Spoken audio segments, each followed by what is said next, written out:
तो दोस्तों, structure exam guide analysis video में आपका फिर से स्वागत है। तो गाइस, आज इस लेक्चर में जो अपन 5 क्वेश्चनों की चर्चा करते हैं, जिसमें करंट अफेयर्स के क्वेश्चन होते हैं, साथ ही कुछ जीएस के क्वेश्चन होते हैं। तो आज का अपना पहला क्वेश्चन है, राजस्थान में संक लिपि के प्रमाण बहुतायत में कहाँ पर मिले हैं? कौन सी लिपि के प्रमाण? संख लिपि। संख लिपि के प्रमाण बताओ, राजस्थान में कहाँ मिले हैं? तो गाइस, जो विराट नगर है, विराट नगर, यहाँ पर राजस्थान में संख लिपि के प्रमाण है वो मिले हैं। तो इसका आंसर हो जाएगा ए। राइट। नेक्स्ट क्वेश्चन है, प्लासी का युद्ध कब लड़ा गया था? तो गाइस, ये तो आप जानते ही होंगे, प्लासी का युद्ध कब लड़ा गया था। कमेंट में बताइए मुझे। अपन यहाँ पर प्लासी के युद्ध के बारे में विस्तार से चर्चा करेंगे। ये क्यों हुआ, इसके क्या परिणाम हुए, क्या रीजन थे और किन किन के बीच में ये युद्ध हुआ। ठीक है। तो गाइस, प्लासी का युद्ध है वो 1757 में लड़ा गया था। कहाँ पर? अपना वेस्ट बंगाल है, वहां पर एक प्लासी नामक क्षेत्र है। भागीरथी नदी का जो तट है उसके पूर्व में लड़ा गया था। ठीक है। रॉबर्ट क्लाइव था, जो कि ब्रिटिश ईस्ट इंडिया कंपनी का वो था, गवर्नर था। उसके नेतृत्व में, साथ ही बंगाल का जो अंतिम स्वतंत्र गवर्नर था, सिराजुद्दौला। ठीक है। और उनके सहयोगी फ्रांसीसी इनके सहयोगी थे, इनके खिलाफ यह युद्ध लड़ा गया था। मुख्य रूप से रॉबर्ट क्लाइव, जो कि ईस्ट इंडिया कंपनी के गवर्नर थे, और बंगाल के नवाब थे सिराजुद्दौला। इन दोनों के बीच में गाइस ये युद्ध है वो लड़ा गया था, प्लासी का युद्ध 1757 में। ठीक है। सिराजुद्दौला के बारे में बात करें तो गाइस, बंगाल के नवाब थे अलीवर्दी खान। अलीवर्दी खान की मृत्यु के बाद सिराजुद्दौला है वो गद्दी पर उत्तराधिकारी बने थे। ठीक है। अलीवर्दी खान है वो बिहार के उपराज्यपाल थे, जिसने बंगाल के दीवान मुर्शिद कुली खान के पुत्र सरफराज खान की हत्या कर यह गद्दी प्राप्त की। ठीक है। तो अलीवर्दी खान कौन थे? ये बंगाल के उपराज्यपाल थे, जिसने बिहार के उपराज्यपाल थे, जिसने बंगाल के दीवान थे मुर्शिद कुली खान, इनका पुत्र था सरफराज खान। इनको मारकर इन्होंने गद्दी प्राप्त की थी बंगाल की। ठीक है। तो सिराजुद्दौला है वो अलीवर्दी खान के पुत्र। सिराजुद्दौला अपने ही दरबार में गाइस कई प्रतिद्वंद्वियों से घिरे हुए थे। उन्होंने प्लासी का युद्ध है वो जीतने में अंग्रेजों की मदद की थी। अर्थात कहने का मतलब ये है कि सिराजुद्दौला के बहुत सारे प्रतिद्वंदी थे, जिन्होंने सिराजुद्दौला के खिलाफ अंग्रेजों की मदद की थी। ठीक है। के साथ ही युद्ध के पहले की घटनाओं के बारे में बात करें कि आखिरकार प्लासी का युद्ध हुआ क्यों, व्हाट इज दिस रीजन, कारण क्या थे प्लासी के युद्ध के। तो गाइस, कर्नाटक में ब्रिटिश जीत ने सिराजुद्दौला को ईस्ट इंडिया कंपनी की बड़ी ताकत से पहले ही आशंकित कर दिया था। ठीक है। इस ब्रिटिश की जो ईस्ट इंडिया कंपनी है, उसमें कर्नाटक में जो ईस्ट इंडिया कंपनी की ताकत है वो बढ़ती जा रही थी। इसके अलावा गाइस, जो कंपनी के जो विशेष अधिकार थे, व्यापारिक अधिकार थे, वो कंपनी है इनका बड़े पैमाने पर दुरुपयोग कर रही थी, जिसके कारण जो नवाब का जो फंड था, वित्त था, पैसे की नवाब के पास कमी पड़ रही थी, उस पर प्रतिकूल प्रभाव पड़ रहा था। कैसे पड़ रहा था? ब्रिटिश कंपनी के जो अधिकारी थे वो व्यापार जो भी ट्रेड वगैरह करते थे, उनका ये उल्लंघन कर रहे थे। ठीक है।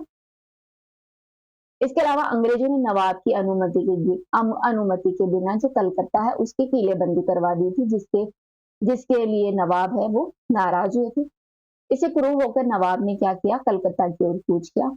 और जून 1756 में जो फोर्ट विलियम कॉलेज था, जिसकी अंग्रेजों ने किलेबंदी करवाई थी, उस पर इन्होंने कब्जा कर लिया था। ठीक है। फोर्ट विलियम कॉलेज के आत्मसमर्पण के बाद गाइस 20 जून 1756 को सिराजुद्दौला ने कलकत्ता की एक छोटी सी कोठी थी, जिसमें लगभग 146 ब्रिटिश कैदियों को उन्होंने कैद कर दिया था, 146 की, जिसमें 123 लोगों की मृत्यु हो गई थी, जिसे कलकत्ता ब्लैक होल की घटना, ब्लैक होल ऑफ कलकत्ता भी कहा जाता है। ठीक है। तो ये भी पूछ लिया जाता है कि ब्लैक होल ऑफ कलकत्ता कब हुआ था? ये हुआ था 20 जून 1756 में। ठीक है। जिसमें सिराजुद्दौला ने बहुत सारे लोगों को, ब्रिटिश लोगों को इसमें कैद कर दिया था, जिसमें 123 लोगों की डेथ हो गई, जिसके कारण अंग्रेजों और नवाब के बीच में दुश्मनी पैदा हो गई थी। ये कुछ प्रमुख कारण थे प्लासी के युद्ध। ठीक है। दोस्तों, इसमें क्या हुआ कि जब नवाब का जो प्रभुत्व बढ़ता जा रहा था, इसको रोकने के लिए ब्रिटिश ईस्ट इंडिया कंपनी ने जो रॉबर्ट क्लाइव है, उसको बंगाल का नवाब है, वो बंगाल का गवर्नर है, वो नियुक्त किया, ठीक है, नवाब को कंट्रोल करने के लिए, ठीक है। तो गाइस इन्होंने क्या किया, रॉबर्ट क्लाइव ने जो नवाब से असंतुष्ट थे, जो नवाब को पसंद नहीं करते थे, खासतौर पर मीर जाफर, ठीक है, और अन्य बंगाली जो लोग थे, उनको इन्होंने अंग्रेजों अंग्रेजों जो रॉबर्ट क्लाइव थे, मीर जाफर को इन्होंने रिश्वत दी और अपने पक्ष में कर लिया। इन्होंने कहा कि सिराजुद्दौला के बाद में आपको यहाँ का राजा बनाया जाएगा, तो इनके अपने अपने पक्ष में करके इन्होंने युद्ध छेड़ा, ठीक है। सिराजुद्दौला की सदारदार जब इन्होंने गुप्त संधि कर ली अंग्रेजों से, खासतौर पर मीर जाफर ने, पूछ लिया जाता है कि प्लासी के युद्ध का गद्दार कौन था, तो ये था मीर जाफर। ध्यान रखना, पूछ लिया जाता है मीर जाफर के बारे में, ठीक है। फिर क्या हुआ, युद्ध के क्रम की बात करें तो नवाब की सेना है वो प्लासी में जो इसकी सेना थी उसके साथ इन्होंने युद्ध लड़ा, क्लाइव की सेना के साथ। नवाब के साथ गाइस लगभग 50,000 सेना थी, जबकि क्लाइव के पास सेना थी वो 3,000 के आसपास थी। फिर भी नवाब है वो प्लासी का युद्ध है वो हार गए थे। क्यों हारे थे, क्योंकि षड्यंत्र के कारण और आपसी लोगों के कारण जो वो प्रतिद्वंदी थे वो अंग्रेज के पक्ष में हो गए थे। हालांकि षड्यंत्रकारियों के साथ अंग्रेजों के गुट गठबंधन ने युद्ध में ब्रिटिश स्थिति को मजबूत किया। इसके अलावा मीर जाफर लगभग 1/3 बंगाली सेना के साथ लड़ाई में शामिल नहीं हुआ था, जिसने नवाब की हार में प्रमुख योगदान दिया, ठीक है।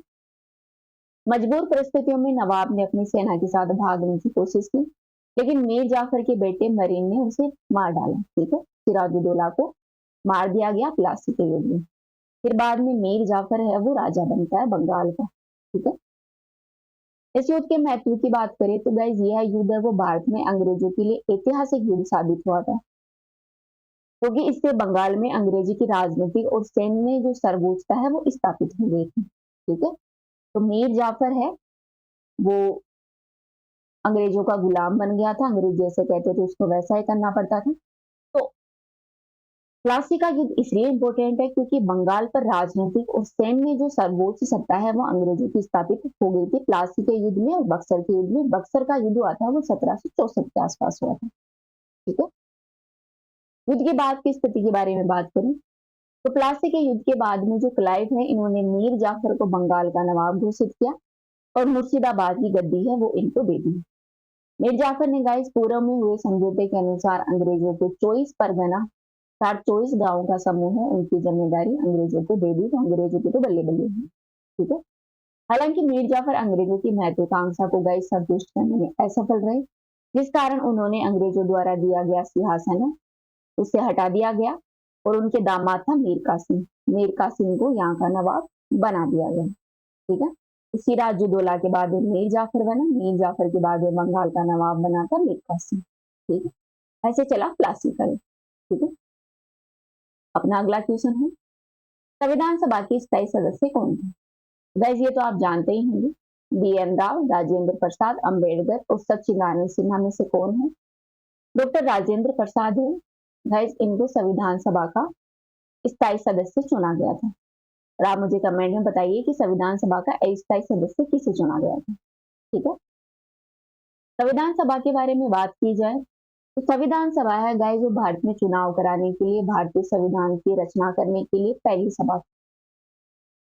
ब्रिटिश से स्वतंत्र होने के बाद संविधान सभा के सदस्य ही गाइस प्रथम संसद के सदस्य बने, ठीक है। संविधान सभा के जो सदस्य थे वो जो सभा बनी थी वो प्रथम संसद बनी थी अपनी।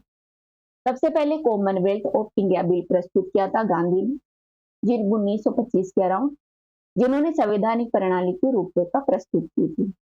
तो पहली बार संविधान सभा की मांग की थी बाल गंगाधर तिलक ने 1895 के आसपास। अंतिम बार 1938 में पंडित जवाहरलाल नेहरू ने संविधान सभा बनाने का निर्णय लिया था और संविधान सभा के जो सदस्यों का गाइस चुनाव किया गया था वो अप्रत्यक्ष रूप से किया गया था, वयस्क मताधिकार के आधार पर। ये चुनाव हुए थे 1946 के अराउंड, ठीक है। इसके अलावा संविधान सभा में गाइस कुल सदस्यों की बात करें तो विभाजन के बाद कुल सदस्य थे, मतलब टोटल सदस्य थे 389। विभाजन के बाद संविधान सभा में 299 सदस्य रह गए और बच गए सदस्य वो पाकिस्तान चले गए। इन 299 सदस्यों में से गाइस 229 सदस्य थे वो चुने हुए थे, 70 सदस्य थे वो मनोनीत थे, ठीक है। इनमें कुल महिला सदस्यों की बात करें तो इसमें 15 महिला सदस्य थी अनुसूचित जाति के 26 और जनजाति के 33 सदस्य शामिल थे। ध्यान रखना इस लाइन, ठीक है। 15 सदस्यों में से जो महिला सदस्य थी उनमें 3 महिलाएं हैं वो पाकिस्तान चली गई थी। बाद में भारत की जो संविधान सभा थी उसमें टोटल 12 महिलाएं ही बची थी। इनमें शामिल थी सरोजनी नायडू, ठीक है, और एकमात्र दलित महिला थी यहाँ पर वेलायुद्दीन, ये संविधान सभा में शामिल। ये है कुछ इंपोर्टेंट फैक्ट संविधान सभा के। अपना अगला क्वेश्चन है, किस स्तनधारी के दूध में जल की मात्रा सबसे कम होती है? तो गाइस बताइए यहाँ पर कौन सा स्तनधारी जीव है जिसके दूध में जल की मात्रा, वाटर की मात्रा सबसे कम होती है? तो गाइस व्हेल होती है, उसके दूध में जल की मात्रा सबसे कम होती है, ठीक है।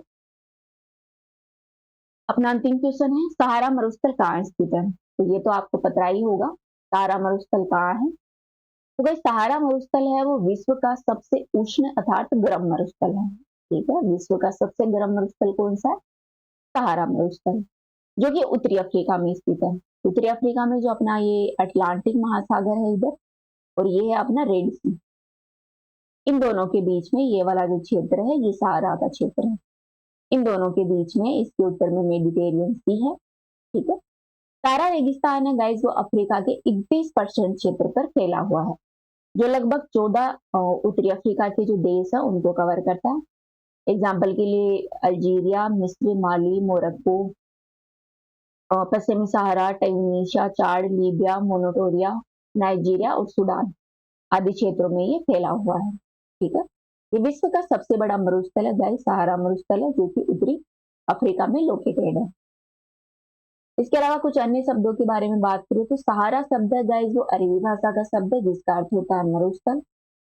यह विश्व का ऐसा क्षेत्र है जहां पर सबसे कम वर्षा होती है, ठीक है। विश्व में जहां पे भी सबसे कम वर्षा होती है उसमें सहारा भी एक क्षेत्र है। यहाँ का गाइस दैनिक तापांतर है वो बहुत अधिक होता है, अर्थात दिन बहुत गर्म होते हैं, वही रात का तापमान है वो अत्यधिक ठंडा होता है, मतलब कम होता है। तो रेगिस्तान में क्या होता है, दिन में तो जो टेम्परेचर है वो ज्यादा होता है और रात में टेम्परेचर है वो कम हो जाता है। तारा मरुस्थल में गाइस 20 से अधिक झीलें हैं और मोस्टली जो रेगिस्तानी क्षेत्रों में झीलें पाई जाती हैं, या जो झील होती है वो खारे पानी की झील है। यहाँ पर एक झील है चाड झील, ये एकमात्र ऐसी झील है सारा क्षेत्र में इसकी जो कि मीठे पानी की झील है। दोस्तों सारा क्षेत्र है वो यूरोप के लगभग बराबर है और भारत के क्षेत्रफल के 2 गुने से भी अधिक है, ठीक है। तो ये अपने चर्चा की सारा मरुस्थल के बारे में। तो गाइस आज के वीडियो में इतना ही, कल नए क्वेश्चनों के साथ नए फैक्ट के साथ फिर मिलते हैं। अभी के लिए थैंक यू।